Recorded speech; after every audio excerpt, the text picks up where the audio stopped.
గురుగారు, నీటి నుంచి నిప్పు జన్మించిందని అంటారు. కానీ నీరు నిప్పుని ఆర్పివేస్తుంది కదా, ఇది ఎలా సాధ్యమవుతుంది? సమస్తానికి మూలం వేదం. వేదమే అన్ని జ్ఞానాలకు ఆధారం. ఈ ఒక్క ప్రామాణిక సూత్రంతో నీరు నిప్పు ఎంత అద్భుతంగా మనం వినవచ్చునో తెలుసుకోవచ్చునో. ఒక సినీ కవి కూడా ఒక అనువాద చిత్రంలో ఈ రెండు పదాలతో ఒక సినీ గేయాన్ని గీత రూపంలో కూడా అందించి ఉన్నాడు. నిప్పు, నీరు, గాలి, ఆకాశం ఈ శబ్దాలతో. కొంచెం గాలి, కొంచెం నిప్పు, కొంచెం నీరు, కొంచెం పృథివీ ఉన్నాయండి లోకంలోన. జాగ్రత్తగా వింటే ఇది వేదవాక్యం. ఆకాశాద్ వాయు, వాయో అగ్ని, అగ్నేరాపః, ఆపః పృథివీ, పృథివ్యా ఓషధయః, ఓషధీభ్యోన్నం అన్నాత్ పురుషః, సవా ఏష పురుషోన్నర సమయః. ఇది ఉపనిషత్ వాక్యం. మంటని పెంచాలి. నీరు కాసింత చిలకరిస్తే జ్వాల నిప్పుకు నీరు తోడైనట్లుగా రెట్టింపుగా ఎగిసిపడుతుంది.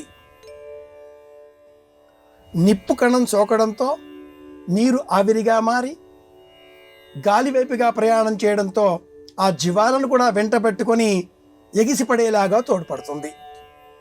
అదే నీరు ఎక్కువైతే ఈ నిప్పును చల్లార్చి వేస్తుంది. గాలి కూడా ఇదే ప్రమాణం. సులభంగా, లఘువుగా, మృదువుగా, సుకుమారంగా కొద్ది కొద్దిగా గాలి సోకుతూ ఉంటే ఆ నిప్పు రాజుకుంటుంది, తీవ్రమైన జ్వాలగా మారుతుంది. అదే గాలి విపరీతంగా వీస్తే అగ్ని చల్లారిపోతుంది. కాసింత మట్టి ఉంటే అగ్ని వేడి చేయడంతో ఆ మట్టి అంతటినీ దహించి వేసే శక్తిని పొంది ఉంటుంది. అదే ఆ మట్టి ఎక్కువై జ్వాల పైన మనం విసిరివేస్తే ఆ జ్వాల మటుమాయమవుతుంది. పాంచభౌతిక ప్రపంచంలో ఈ ఐదు కూడా ఒకదానిని మరి ఒకటి పెంచే లక్షణాన్ని కలిగి ఉంటాయి, ఒకదానిని మరి ఒకటి తగ్గించి వేసే లక్షణాన్ని కూడా కలిగి ఉన్నాయి. ఈ ఐదు దేహంలోనే ఉన్నాయి.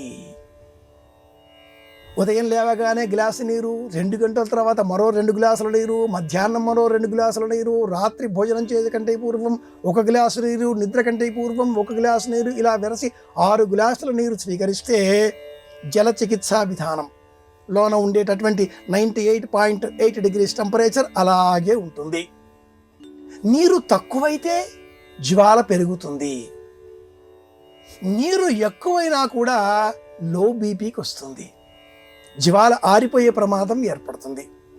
దేహానికి నీరు ఎంత అందించాలి, పృథ్వీతత్వంగా ఆహారాన్ని ఎంత అందించాలి, ఆకాశతత్వంగా బయట ఎంతసేపు తిరగాలి, పృథ్వీతత్వంగా, జలతత్వంగా, ఆకాశతత్వంగా దేహానికి అన్నింటినీ కూడా పంచతన్మాత్రలను ఏ ప్రమాణంలో అందించాలి తెలిసి ఉంటే శరీరంలో శివుడు ఉంటాడు.